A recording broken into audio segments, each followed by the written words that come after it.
Hey there, story lovers. Here's another beautiful story for you.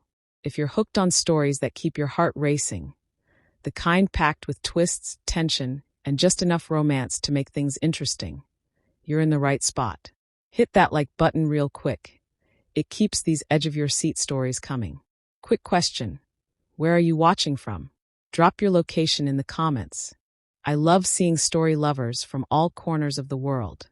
And if you're new here, subscribe so you don't miss the next wild ride. Let's dive in. Minjun walked through his front door with Soo-yeon on his arm, her red dress catching the afternoon light streaming through the windows. His wife Diana stood in the kitchen, 7 months pregnant, stirring something on the stove. Diana meets Soo-yeon. No explanation. No apology. Just a statement delivered like he was introducing a new business associate. Diana's hand stilled on the wooden spoon.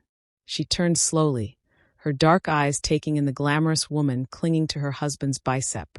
For 3 seconds, nobody moved. "She'll be staying with us for a while," Minjun continued, his voice carrying that edge of authority he used when he expected no resistance. "You don't mind, do you?" The question was rhetorical. Minjun Kim didn't ask permission in his own home. As one of Seoul's most feared mafia bosses, he'd built an empire on the simple principle that his word was law. What he said happened. Who he wanted, he got. Diana set the spoon down carefully. "Of course not." Her voice was soft, almost a whisper. That's what had attracted Minjun to her initially. That gentle quality, the way she seemed to bend rather than break. After years of dealing with violence and betrayal, he'd wanted something pure. Something untouched by the darkness he trafficked in daily. "I knew you'd understand." Minjun's smile didn't reach his eyes. "You're too weak to cause problems anyway." The words hung in the air like smoke. Soo-yeon shifted uncomfortably, but Diana just nodded and turned back to the stove. Too weak. Minjun had said it before, but never quite so cruelly. Never with a mistress standing right there to witness the humiliation. Diana's hand trembled slightly as she reached for the spoon again, and Minjun noticed with satisfaction. Control confirmed. "Dinner will be ready in an hour," Diana murmured. "We won't be eating here." Minjun was already heading toward the bedroom, Soo-yeon trailing behind him. "I'm taking Soo-yeon to Gangnam, that new place on Apgujeong." The bedroom door closed. Diana stood alone in the kitchen, one hand resting on her swollen belly. The baby kicked, as if sensing her elevated heart rate. She exhaled slowly through her nose. A breathing technique she'd learned 15 years ago in a monastery in Guangdong province. Back when she was someone else entirely. Back when Diana Chen wasn't her name. When she was known by a different title altogether. The Dragon of the South. But that was another life. A life she'd left behind when she fell in love with a man who had no idea what she was capable of.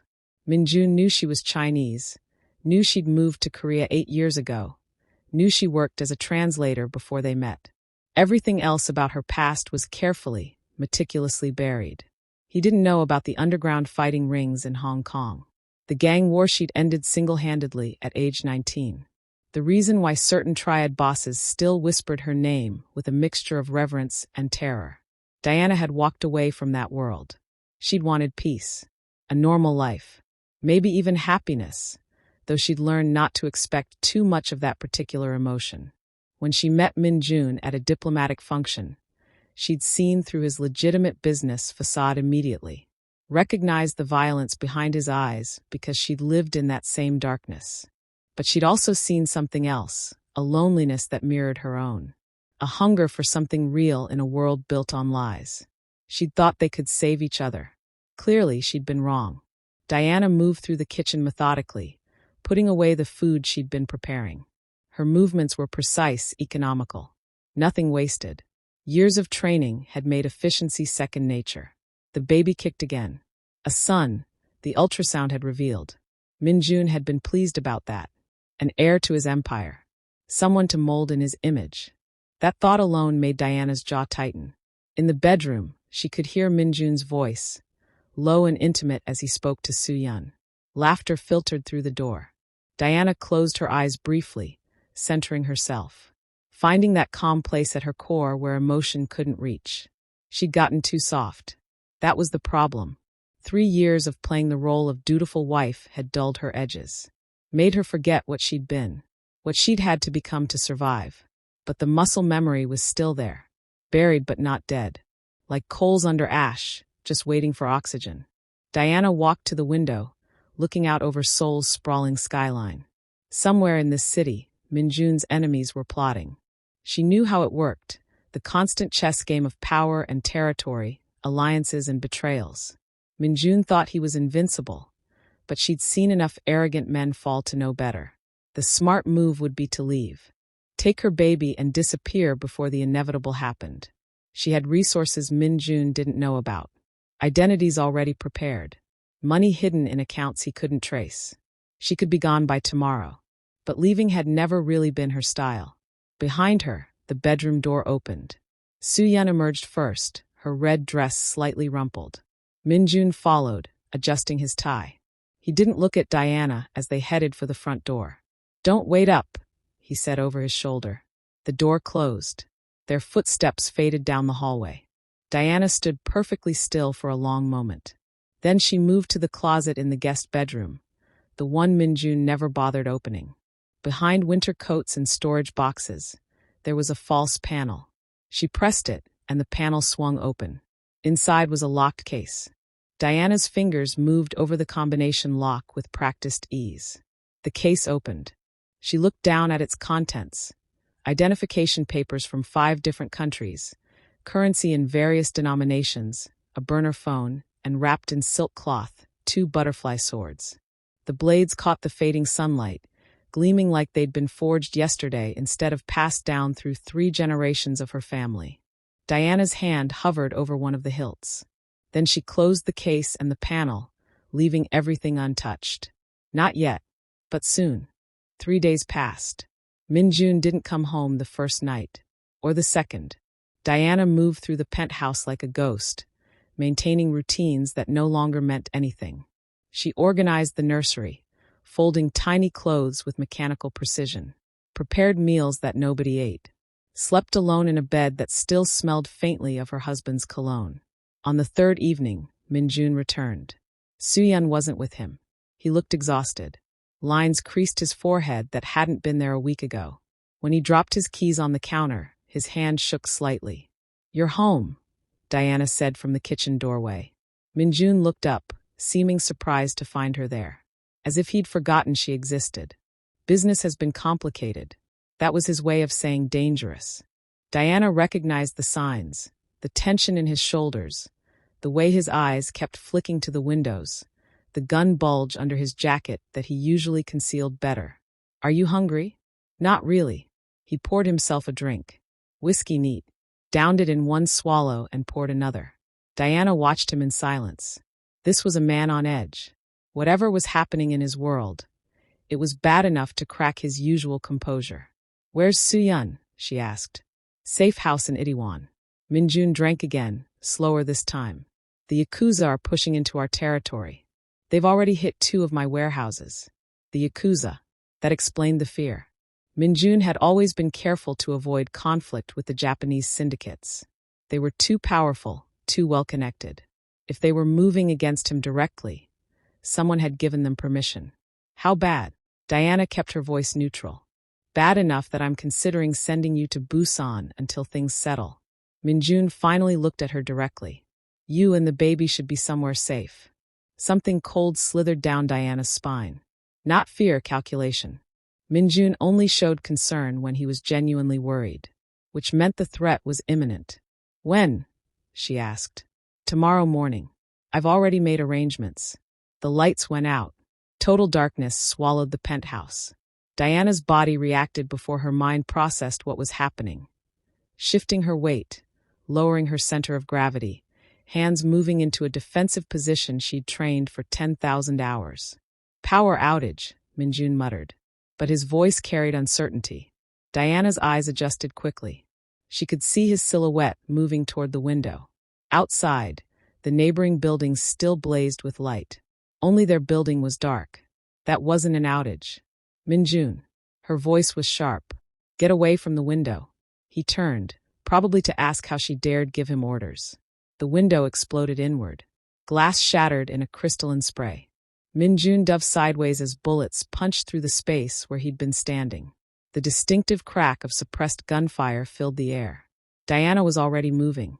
She grabbed Minjun by the collar and hauled him toward the hallway, her pregnant belly making the movement awkward but not impossible. Years of training had taught her how to compensate for physical changes. "What the hell?" Minjun started. "Shut up and stay down." Diana's voice had changed. No longer soft. No longer submissive. This was command. More gunfire erupted. Bullets tore through the living room, shredding furniture. Professional pattern. Multiple shooters. They were painting the apartment systematically, ensuring no one inside could survive. Diana pulled Minjun into the bathroom, the only room without exterior windows. She could hear footsteps in the hallway outside their front door. They'd breached the building. "How many men do you have in this building?" she demanded. Minjun stared at her like he'd never seen her before. "Two. Downstairs in the lobby. They're dead." Diana stated it as fact. The breach had been too clean, too coordinated. "Who else knows you're here?" "Just my inner circle." "And?" He stopped. His face went pale. "Suyun."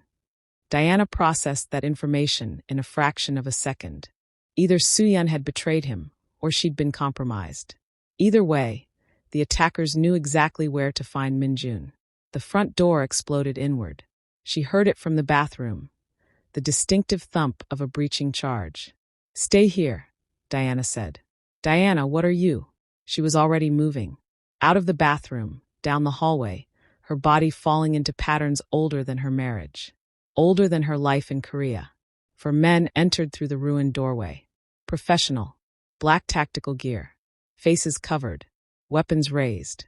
They saw a pregnant woman and hesitated for exactly 1 second. Diana didn't. She closed the distance before the first man could adjust his aim. Her hand struck his wrist, redirecting the gun toward the ceiling. Her other hand drove into his throat with surgical precision. He went down gurgling. The second man fired. Diana was already inside his range, too close for the rifle to track her. She grabbed the weapon's barrel, twisted, and heard his trigger finger snap. Her knee came up into his groin, followed by an elbow to the temple. He dropped. 10 seconds. 2 down. The third and fourth men were smarter. They spread out, trying to bracket her. Diana grabbed a floor lamp, hurled it at one man's face. While he flinched, she dove low, sweeping the other man's legs. He hit the ground hard. She stomped on his weapon hand, crushing bones, then delivered a kick to his jaw that bounced his head off the hardwood floor. The last man had recovered. His rifle swung toward her. Diana snatched the gun from the second man's broken hand and fired 3 times. Center mass.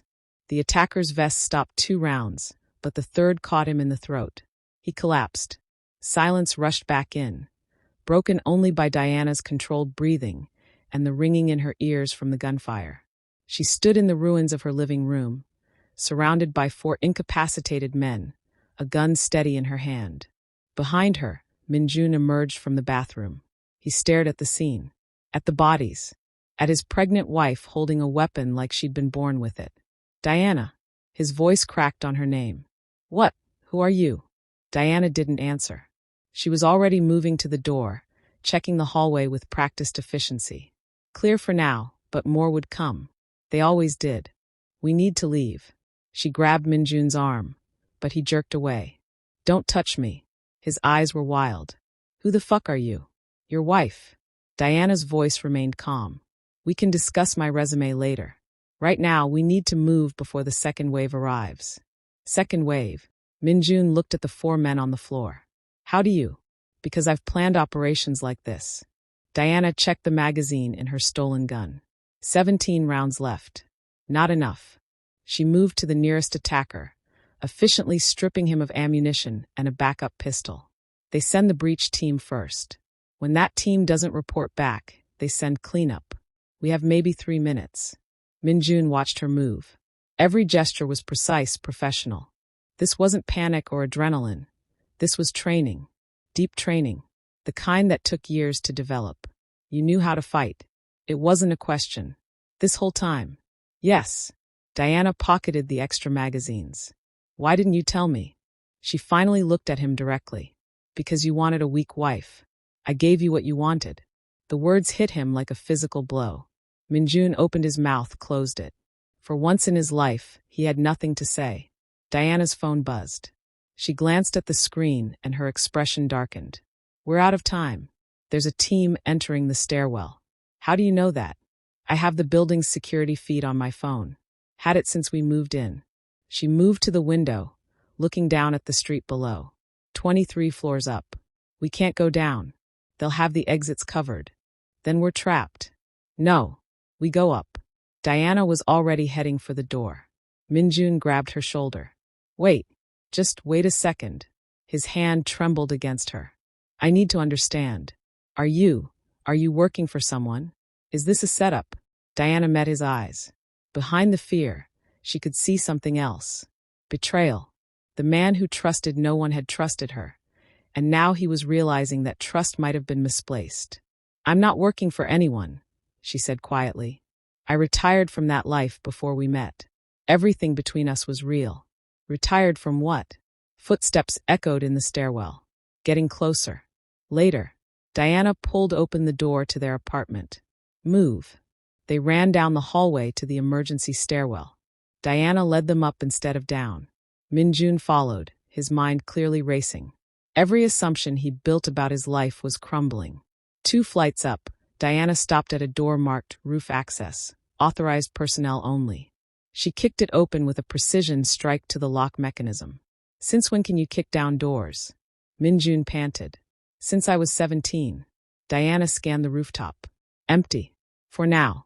Stay behind me. The Seoul skyline stretched around them, a sea of lights under the dark sky. Wind whipped Diana's hair around her face. She moved to the edge, looking down at the neighboring building. 3 meters away. 2 stories lower. We're jumping. Minjun stared at the gap. You have a better idea? Diana, you're pregnant. I'm aware. She studied the distance, calculating trajectory and impact. She'd made jumps like this before, but never 7 months pregnant. The added weight would affect her landing. Behind them, the roof access door burst open. 3 men emerged, weapons raised. Diana didn't think. She grabbed Minjun and ran for the edge. His shout of protest was cut off as they launched into empty space. 3 meters. In normal circumstances, an easy jump. But with 40 extra pounds and a shifted center of gravity, Diana had to adjust midair. She twisted, positioning herself to take the impact on her side instead of her stomach. They hit the adjacent roof hard. Diana rolled, absorbing the shock, pulling Minjun with her. Pain lanced through her hip, but nothing felt broken. The baby kicked furiously, probably as startled as his father. Bullets sparked off the concrete where they'd landed. Diana dragged Minjun behind an air conditioning unit. Are you insane? Minjun gasped. Frequently. Diana returned fire, forcing the shooters to take cover. Keep moving. They ran across the roof. Diana found another stairwell entrance and shot out the lock. They plunged into darkness, taking stairs 2 at a time. Where are we going? Minjun demanded. Parking garage. 2 buildings over. Diana's breathing was elevated but controlled. I have a vehicle there. You have a vehicle? Where? I told you. I'm prepared. They emerged into a parking structure. Diana led them to a nondescript gray sedan tucked in the corner. She pulled keys from a magnetic box hidden under the wheel well. Minjun stared. How long has this been here? 3 years. Since we moved into the penthouse. Diana unlocked the doors. Get in. They climbed inside. Diana started the engine and pulled out calmly, like they were heading to dinner instead of fleeing assassins. 3 years, Minjun repeated. You've been planning an escape for 3 years. Not an escape. Diana navigated through the garage. A contingency. There's a difference. Is there? Diana didn't answer. She was focused on the street ahead, watching for threats. The attackers would regroup, expand their search. But she'd bought them time. Minjun slumped in the passenger seat, his world view shattered. Who are you really? Diana Chun. Your wife. Mother of your child. She glanced at him briefly. Everything else is just history. History. He laughed bitterly. You just killed 4 men like it was nothing. You knew exactly how many bullets were in that gun. You jumped off a fucking building while pregnant. That's not history, that's training. Professional training. Diana's hands tightened on the wheel. I was a fighter. Underground circuits in Hong Kong and mainland China. That's how I learned. It wasn't the whole truth. But it was enough truth to satisfy his immediate questions. A fighter. Minjun processed this. That's why you're so calm. You've done this before. Yes. How many times? Diana's jaw set. Enough that I never wanted to do it again. They drove in silence for 10 minutes. Diana took a winding route through Seoul's streets, doubling back twice to ensure they weren't followed. Minjun stared out the window, processing everything he thought he knew about his life. Finally, he spoke. Where are we going? Itaewon. To get Soo-yeon.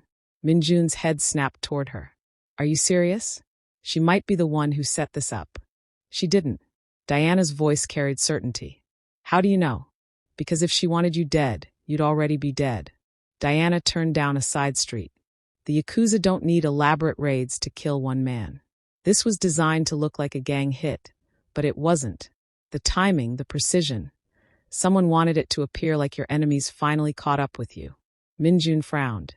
You're saying someone from my organization did this? I'm saying someone wants control of your territory and your connections. Killing you isn't enough. They need it to look like your rivals did it. That way, they can step in as the natural successor without suspicion. The analysis was flawless.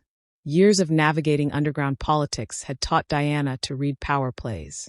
This hit wasn't about revenge or territory disputes. It was about succession. Lee Tae-won, Minjun said slowly. My second in command. He's been pushing for more autonomy lately. Does he have Yakuza connections? His mother was Japanese. He spent summers in Osaka growing up. Minjun's expression darkened. Son of a bitch. I trusted him. Everyone has a price. Diana pulled into a narrow alley behind a luxury apartment complex. Wait here. Like hell. Minjun reached for the door handle. Diana caught his wrist. Her grip was gentle but immovable. Minjun. I'm going alone. These people don't know me. If you walk in there and it's a trap, we're both dead. And if something happens to you, then you drive to the port of Incheon. Pier 17. Ask for Captain Zhang. Tell him the dragon sent you.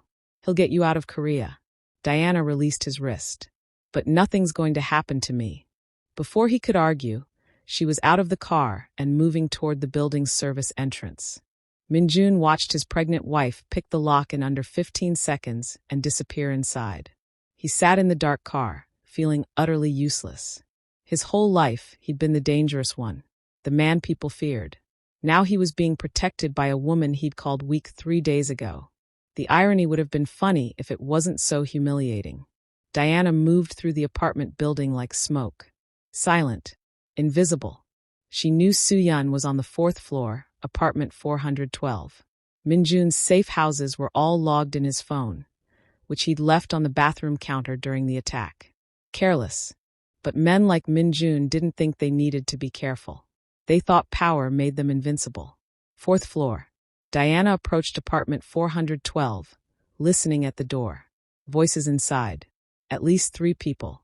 She tested the handle gently. Locked but cheap hardware. She knocked. Room service. Silence. Then footsteps approaching. The peephole darkened as someone looked through. Diana stood slightly to the side, holding a phone to her ear like she was checking an order. Harmless. Pregnant. Non-threatening. The door opened a crack. A man's face appeared. We didn't order.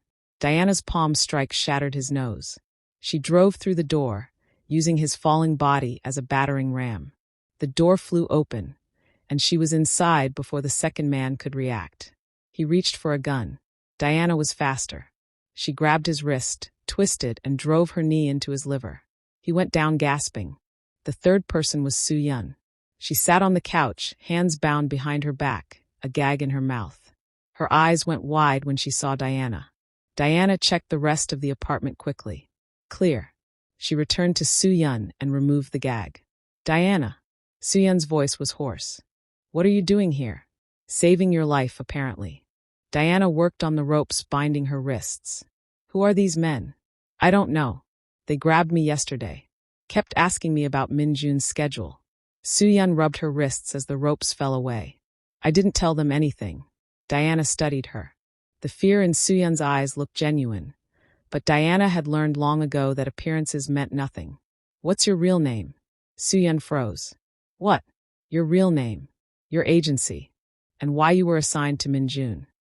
Diana's voice was flat. Don't waste my time with denials. For a long moment, Suyun just stared. Then her shoulders sagged. Park Ji-hai, National Intelligence Service. I was assigned to monitor Minjun's connections to the Vladivostok smuggling routes. Does he know? No. And I was never supposed to get this deep. It was just supposed to be surveillance. Ji-hai looked miserable. But then Lee Tae-won approached me 2 weeks ago.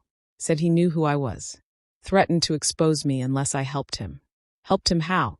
Feed him information about Minjun's movements. His security protocols. Ji-hai's voice cracked. I didn't have a choice. If my cover was blown, my career would be over. Diana absorbed this information. What was the plan? Kill Minjun during the Yakuza attack. Make it look like a gang war casualty. Lee takes over the organization with his Japanese connections, and I disappear back to my normal life. Ji-hai met Diana's eyes. I swear I didn't know he'd actually go through with it. I thought it was just contingency planning. You're either incredibly naive or incredibly stupid, Diana said. Probably both. I know. Ji-hai looked ashamed. I know.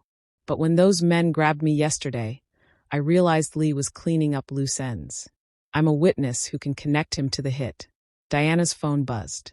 A text from Minjun. 2 cars just pulled into the alley. Armed men. She moved to the window. 6 men were spreading out below, covering exits. Professional formation. Lee's cleanup crew. We need to leave, Diana said. Now. How? They have the building surrounded. Diana smiled without humor. Then we go through them. Diana dragged one of the unconscious men to the window. Put on his jacket. Pull the hood up. Ji-hai understood immediately. She stripped the jacket off the man and shrugged it on.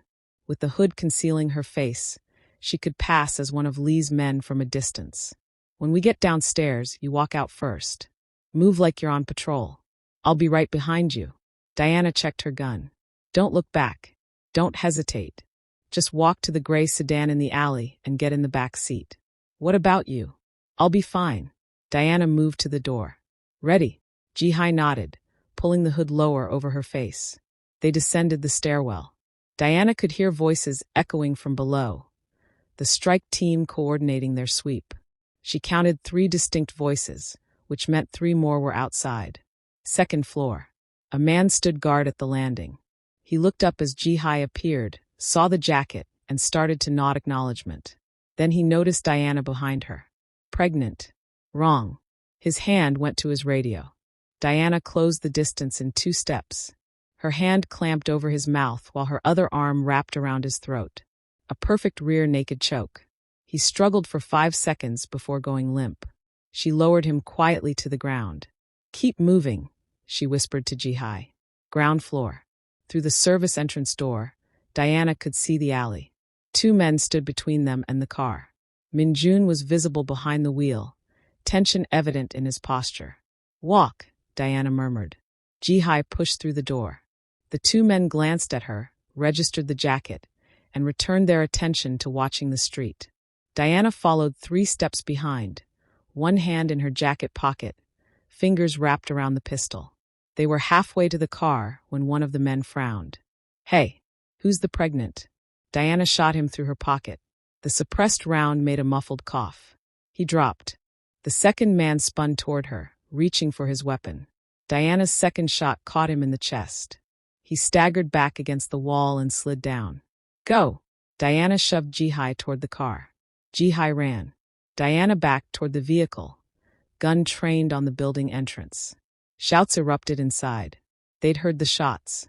She dove into the passenger seat. Drive! Minjun floored it. The sedan's tires screamed as they rocketed out of the alley. Behind them, men poured from the building, weapons raised. Bullets sparked off the pavement. Who's in my back seat? Minjun demanded, weaving through traffic. Your mistress, who's actually a government spy. Diana twisted to check their pursuit. 2 cars were following. Also, your second-in-command is trying to kill you, and he hired the Yakuza as cover. Minjun absorbed this information while taking a corner hard enough to make the tires protest. So it's Tuesday, basically. Despite everything, Diana almost smiled. There was the man she'd married. The one who met chaos with dark humor. Lee Tae-won, Ji-hai said from the back seat. He's been planning this for months. He has support from at least 4 of your lieutenants. Which 4? Choi Park-hwang and Kim Sung-ho. Minjun's knuckles went white on the steering wheel. Half my inner circle. They're meeting tonight at the warehouse in Gangnam. The one you use for the import operations. Ji-hai leaned forward. Lee plans to consolidate power by morning. Anyone loyal to you is being eliminated tonight. A bullet shattered the rear window. Diana returned fire, forcing the pursuing car to swerve. We need to get off the streets. They have too many eyes. The embassy district, Minjun said. Heavy police presence there. They won't risk a firefight. He turned sharply onto a wider boulevard, heading toward the diplomatic quarter. The pursuit cars fell back slightly, unwilling to draw attention in a high-visibility area. Diana's phone rang. Unknown number. She answered. Mrs. Kim. Lee Tae-won's voice was smooth. I hope you and your husband are well. Lee. Diana's voice was ice. This is a mistake. Is it? I don't think so. Minjun was always too sentimental. Too soft. He let his organization stagnate while opportunities passed us by. Lee paused. But I didn't call to explain myself. I called to offer you a deal. I'm listening. Walk away. Take your baby and disappear. I'll even provide resources, money, documents, whatever you need. In exchange, you let Minjun face his fate. He's already dead, Mrs. Kim. His lieutenants have turned. His connections are being absorbed. The only question is whether you die beside him or live to raise your child. Diana glanced at Minjun. He was listening, his expression carefully neutral. That's a generous offer, Diana said slowly. Diana, Minjun started. She held up a hand, silencing him. But I have a counter-proposal, Lee. You and your co-conspirators leave Korea by morning. If you do, I'll let you live. Lee laughed. You'll let me live? Mrs. Kim, with all respect, you're a pregnant woman married to a finished man. What exactly do you think you can do? I think I can kill everyone you love before you manage to kill me. I think I can dismantle your organization from the inside out. I think I can make you wish you'd stayed loyal. Diana's voice never rose above conversational. But mostly, I think you've never met anyone like me before. That's going to be your last mistake. Silence on the line. When Lee spoke again, the amusement was gone. Who are you? Someone you shouldn't have threatened. Diana ended the call. Minjun stared at her. Did you just declare war on my entire organization? Our organization, Diana corrected. And yes, we're outnumbered at least 20-1. I've faced worse odds. When? Minjun demanded. When exactly have you faced worse odds? What the hell were you before we met? Diana looked out the window at Seoul's glittering streets. Before we met, I was the most dangerous person in East Asia. I'd hoped I wouldn't have to be her again. She turned to face him. But for you and our child, I'll become her one more time. They abandoned the damaged sedan in a parking garage and switched to a taxi. Minjun gave an address in Mapogu, a neighborhood where he still had loyal contacts. The driver kept glancing at them in the rearview mirror. A pregnant woman, a man in an expensive suit, and another woman in an oversized jacket. Quite the picture. Diana's mind was already working through scenarios. Lee had numbers and infrastructure. But he'd made a critical error. He'd underestimated her completely. Most people did. It was her greatest advantage. We need allies, Ji-hai said quietly from the back seat. I can reach out to my handlers at NIS. If we give them enough evidence of Lee's operations, they'll intervene. No. Diana's response was immediate. The moment government agencies get involved, this becomes political. Minjun gets arrested along with everyone else. We need to handle this internally. Internally? Ji-hai's voice rose. Diana, these are professional killers. Dozens of them. I'm aware. Minjun had been silent since her declaration. Now he spoke, his voice measured. You said you were the most dangerous person in East Asia. What did you mean? Diana watched Seoul pass by outside the window. The city where she'd tried to build a normal life. Where she'd pretended to be someone she wasn't. I was 15 when a triad enforcer killed my father over a territory dispute. My mother died 6 months later. Grief, officially. Opium overdose, actually. Diana's tone remained flat, clinical. I had no family, no money, no protection. So I learned to fight. Started in underground rings for food money. Turned out I was good at it. How good? Minjun asked. By 17, I'd won 43 consecutive fights. By 19, I'd killed the man who murdered my father, along with his entire crew, 12 men. By 21, I'd ended a gang war that had lasted 15 years by systematically eliminating the leadership on both sides until they had no choice but to negotiate peace. The taxi driver's eyes in the mirror went wider. Diana noticed but didn't care. They called me the Dragon of the South. Triad bosses paid me to solve problems they couldn't solve themselves. Other times, I was the problem they needed solving. She flexed her hands, remembering. I did that for 7 years. Then I walked away. Why? Minjun's voice was barely audible. Because I looked in the mirror one day and didn't recognize the person staring back. Because I'd become the same kind of monster who'd killed my father. Diana met his eyes. Because I was tired of being covered in blood. The taxi stopped at their destination. Minjun paid the driver, who couldn't get away fast enough. They stood outside a nondescript office building.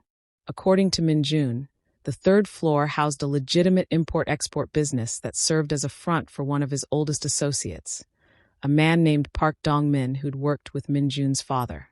Inside, they took the elevator up. The office was empty except for an elderly man sitting behind a desk, reading glasses perched on his nose as he reviewed shipping manifests. He looked up as they entered. His expression shifted from surprise to concern when he saw Minjun's condition. Minjun, what happened? Lee Taewon happened. Minjun approached the desk. I need your help, Uncle Park. The old man stood slowly. I heard rumors of unusual movement tonight. Vehicles mobilizing. Men gathering at the Gangnam warehouse. His eyes moved to Diana, then Ji-hai. This is serious? Lee's attempting a coup. He's already made his move. Park Dong-min absorbed this information with the calm of someone who'd survived decades in a violent business. How many are with him? At least half the organization. Maybe more. And how many are with you? Minjun hesitated. Right now? Just us. Park was silent for a long moment. Then he moved to a cabinet and pulled out a phone. Give me 2 hours. I'll call everyone who remembers what loyalty means. While Park made his calls, Diana studied the office. Maps of shipping routes covered one wall. Standard business for an import company. But her trained eye caught the subtle markers. Coded notations, hidden routes, the infrastructure of smuggling operations. Ji-hai approached her quietly. Can we actually win this? Define winning, Diana said. Survive. Stop Lee. Keep Minjun alive. Diana considered the question honestly. Lee expects Minjun to run or hide. He's prepared for a wounded animal trying to escape. He's not prepared for what I'm about to do. Which is, cut the head off the snake. Diana turned to face her. Lee's meeting with his co-conspirators at the Gangnam warehouse. All of them in one place, celebrating their victory. That's where we strike. That's suicide, Ji-hai said. They'll have 20, maybe 30 armed men there. Good. I hate having to hunt people down individually. Diana checked her gun, reloading with the ammunition she'd taken earlier. You're going to help me get inside. How? You're NIS. You've been trained in infiltration. Diana met her eyes. You're going to walk in there as Lee's newest asset. Tell him you escaped from the safe house, that you have critical intelligence about Minjun's hidden accounts. Lee won't be able to resist that bait. Understanding dawned on Ji-hai's face. And while they're focused on me, you'll be ending this. Diana placed a hand on her pregnant belly. The baby was quiet now, as if sensing the gravity of what was coming. My son deserves to grow up without his father's enemies circling. Tonight, I make sure that happens. Minjun had been listening. He crossed the room to stand in front of Diana. This is insane. You're 7 months pregnant. I can't let you. You can't let me? Diana's eyes flashed. Minjun, I love you. But you've spent 3 years thinking I needed your protection. The truth is, I've been protecting you this entire time. From yourself. From your enemies. From the consequences of your choices. She softened slightly. But I chose this life. I chose you. And I don't regret it. Our baby deserves a father. So tonight, I'm going to make sure he has one. Minjun stared at her, really looked at her. Perhaps for the first time since they'd met. The woman he'd called weak. The woman he'd disrespected by bringing another woman into their home. The woman who was about to go to war for him. I'm sorry, he whispered. For everything. For being blind. For being cruel. Diana reached up and touched his face gently. I know. Now let me finish this so we can start over. Park hung up his phone. I've got 8 men willing to stand with you. They'll be here within the hour. Diana nodded. That's enough. She moved to the wall map, studying the layout of the Gangnam district. Somewhere out there, Lee Tae-won was celebrating his victory, reorganizing his new empire, believing he'd won. He was about to learn that some dragons never truly retire. They just wait for the right moment to remind the world why they were feared.